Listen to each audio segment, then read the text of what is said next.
Shalom. Ya, kita berjumpa kembali dalam pembelajaran PPKN. Pada hari ini adalah merupakan pertemuan kita yang keempat.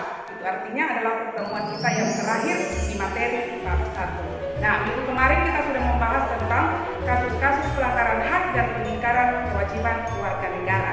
Nah, sekarang kita akan membahas tentang penanganan pelanggaran hak dan pengingkaran kewajiban warga negara. Nah, sekarang kira-kira apa yang menjadi tujuan pembelajaran kita dalam materi kali ini? Jadi, yang menjadi tujuan pembelajaran kita di sini adalah bagaimana kita mampu menganalisis upaya penegakan dan penanganan kasus pelanggaran hak warga negara. Ya, jadi itu akan menjadi tujuan pembelajaran kita. Nah, sekarang kira-kira apa-apa saja yang akan kita capai dalam penanganan pelanggaran hak dan pengingkaran kewajiban warga negara. Nah, di sini ada dua hal yang harus kita ketahui. Yang pertama adalah bagaimana upaya pemerintah dalam penanganan kasus pelanggaran hak dan pengingkaran kewajiban warga negara. Itu yang pertama. Nah, sekarang yang kedua adalah bagaimana membangun partisipasi masyarakat dalam pencegahan pelanggaran hak dan kewajiban warga negara. Nah, itu materi yang akan kita bahas pada hari ini. Ya, minggu kemarin kita sudah membahas tentang kasus-kasus pelanggaran hak dan pengingkaran kewajiban warga negara.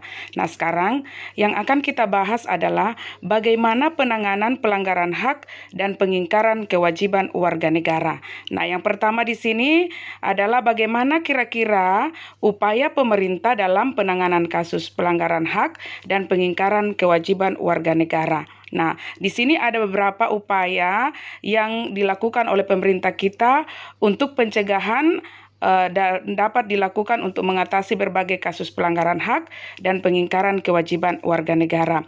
Yang pertama di sini adalah menegakkan supremasi hukum dan demokrasi. Ya, jadi maksudnya di sini adalah pendekatan hukum dan pendekatan dialogis harus dikemukakan dengan melibatkan tentunya partisipasi masyarakat dalam kehidupan berbangsa dan bernegara. Jadi para pejabat penegak hukum harusnya memenuhi kewajiban dengan memberikan pelayanan yang baik dan adil kepada masyarakat, memberikan perlindungan kepada setiap orang dari perbuatan melawan hukum dan menghindari tindakan kekerasan yang melawan hukum, tentunya dalam rangka menegakkan hukum. Itu yang dimaksudkan dengan menegakkan supremasi hukum dan demokrasi. Nah, kemudian yang kedua, mempertegas para lembaga penegak hukum. Ya, jadi kira-kira bagaimana maksudnya di sini mempertegas peran lembaga penegak hukum. Ya, jadi bagaimana kita mengoptimalkan peran lembaga-lembaga negara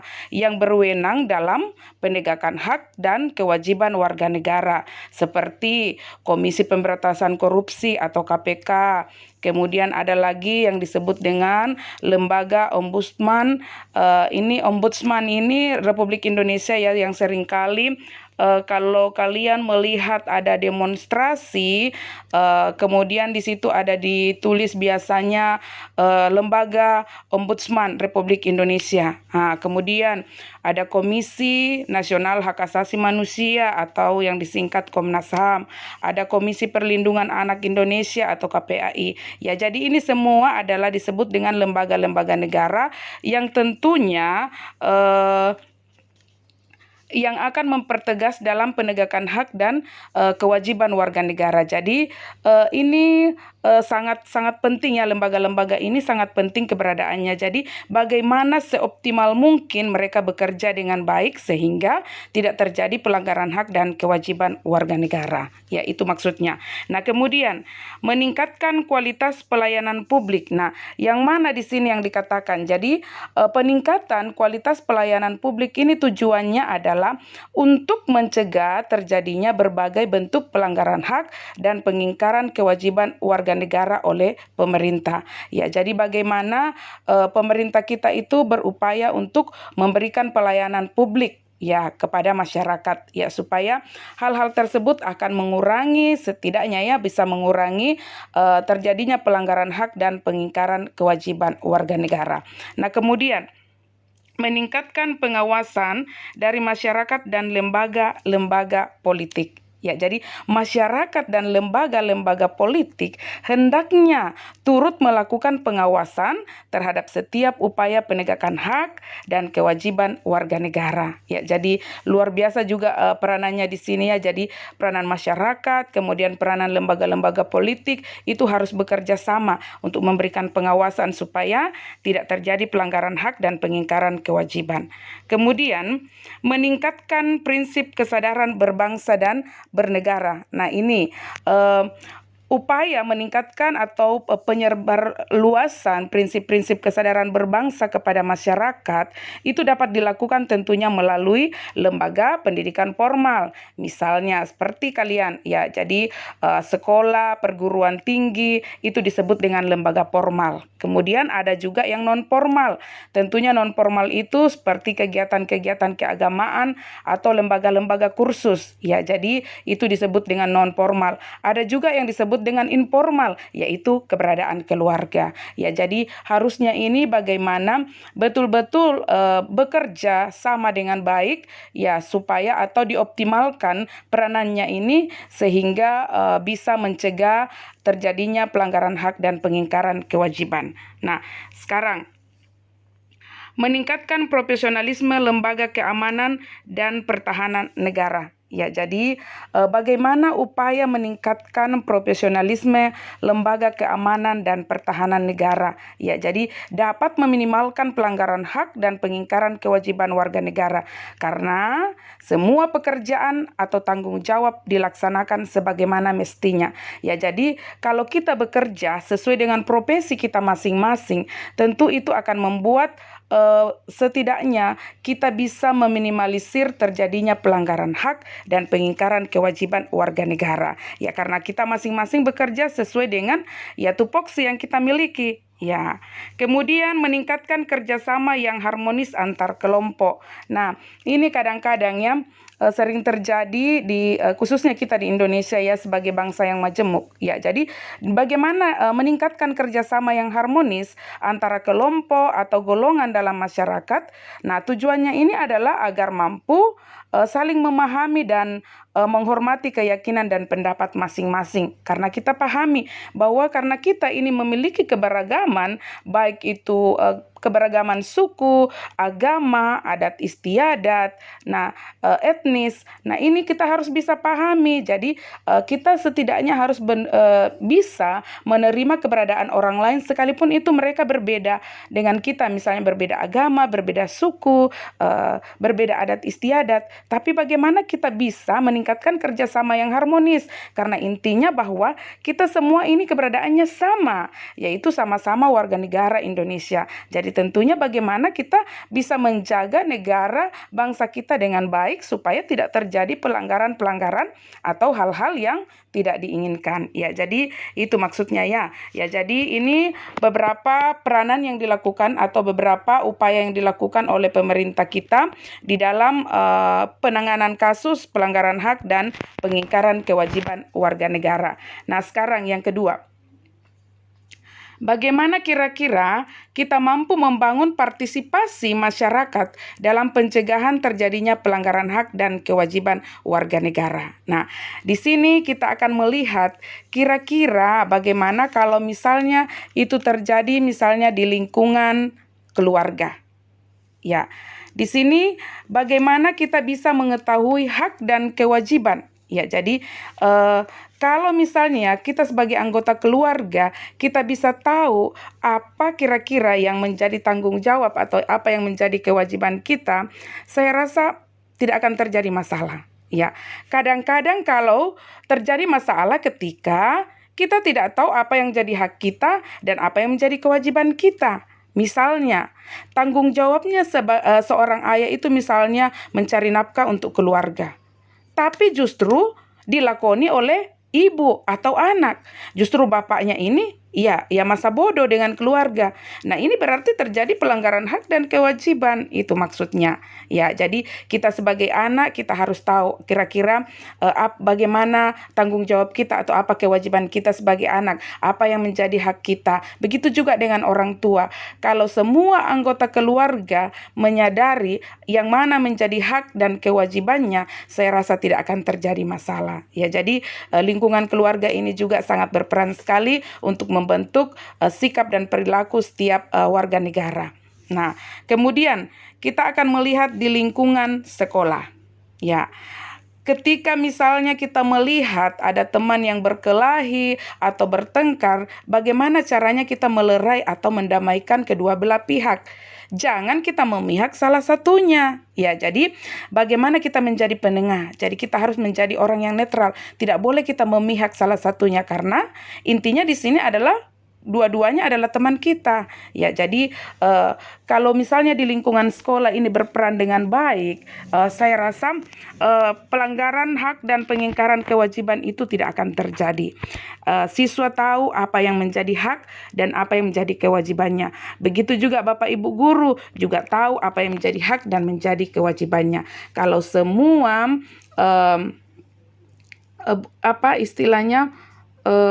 warga sekolah paham dengan hak dan kewajibannya, saya rasa tidak akan pernah terjadi masalah. Ya. Kemudian lingkungan masyarakat ini yang paling besar. Bagaimana kita menghormati hak tetangga? Ya, ini sering-sering terjadi. Kadang-kadang begini, kita egois. Contoh, ketika kita membeli tape baru atau radio baru ya, kita membunyikan radio itu sekeras-kerasnya sesuka hati kita. Nah, kadang-kadang tetangga di sebelah rumah kita ini merasa terganggu. Kadang-kadang ketika tetangga kita misalnya datang minta maaf, bisa enggak dikecilkan suara radionya.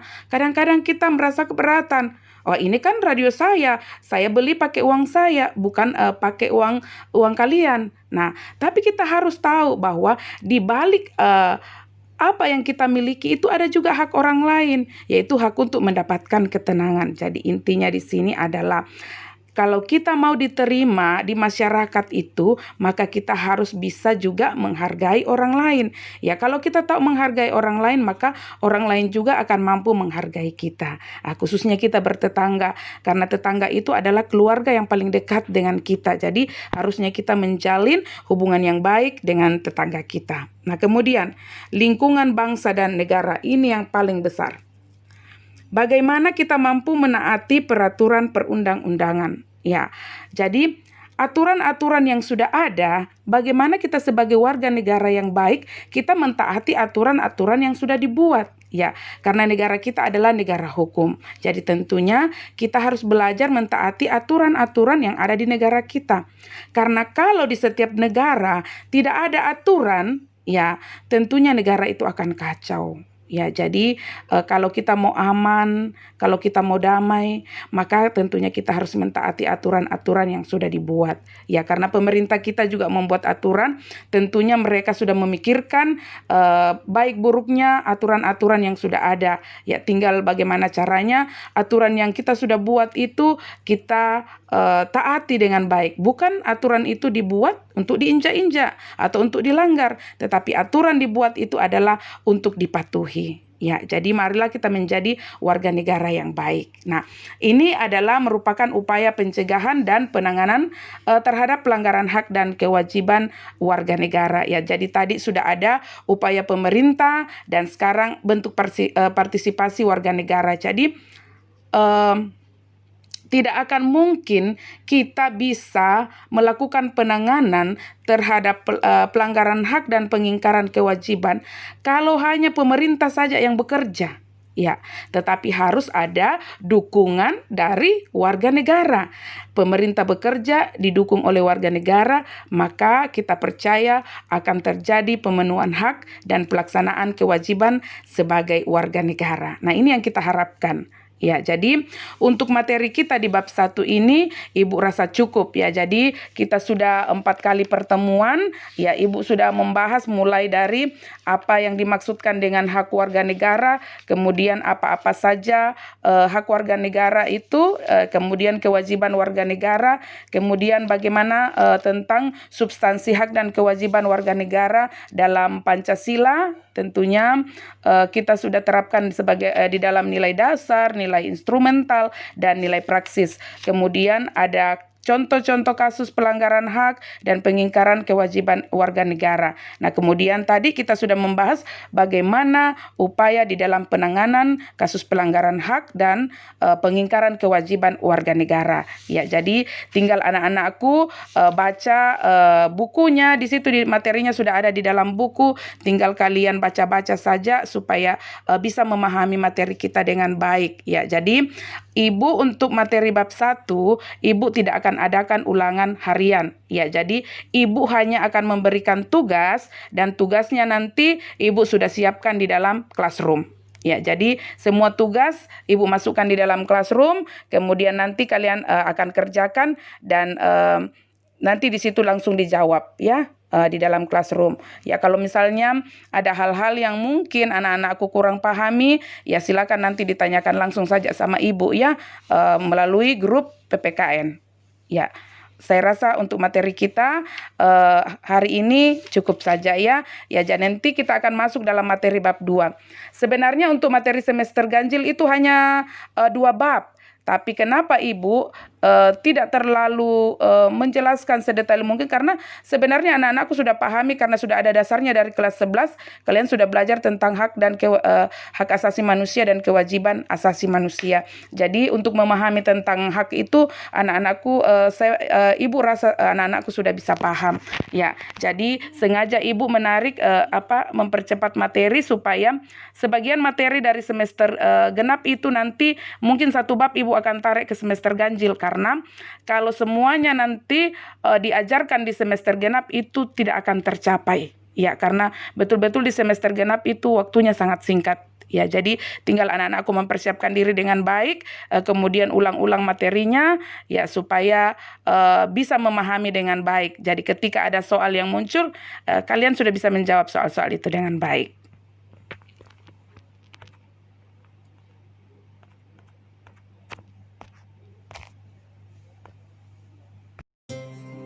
Demikianlah pertemuan kita pada hari ini. Ya, Ibu rasa cukup. Dan kalau misalnya ada hal-hal yang anak-anakku kurang pahami, silakan langsung ditanyakan. Tetapi nanti ada LKS yang akan dibagikan ke kalian. Di situ juga sudah ada buku cetak yang sudah dibagikan. Materinya semua sudah ada di dalam buku. Tinggal kalian bagaimana caranya mengulang-ulang dibaca. Nah, untuk materi bab 1 Ibu tidak akan adakan ulangan harian ya. Ya, karena ulangan harian itu kurang lebih sama dengan tugas. Ya, jadi Ibu hanya akan memberikan tugas dan tugasnya itu Ibu kirim melalui classroom. Ya, jadi minta tolong anak-anakku silakan diperhatikan ya. Yang belum join di classroom minta tolong. Jangan ada alasan. Karena saya lihat ada beberapa siswa yang sudah sampai pertemuan ketiga ternyata dia belum bergabung di dalam grup mata pelajaran. Ya, jadi bagaimana kira-kira dia bisa menerima pembelajaran kalau seperti itu? Jadi jangan sampai ya kita sudah terlalu jauh menjelaskan materi sementara ada yang ketinggalan. Karena kalau misalnya Ibu evaluasi nanti dan ada tugas-tugas yang tidak pernah masuk kemudian kehadiran tidak mendukung, mohon maaf Ibu tidak akan memberikan nilai. Ya, jadi minta tolong diperhatikan ya tugas-tugas yang Ibu berikan. Jadi untuk materi bab 1 Ibu rasa cukup ya. Nanti kita akan bertemu kembali dalam materi bab 2.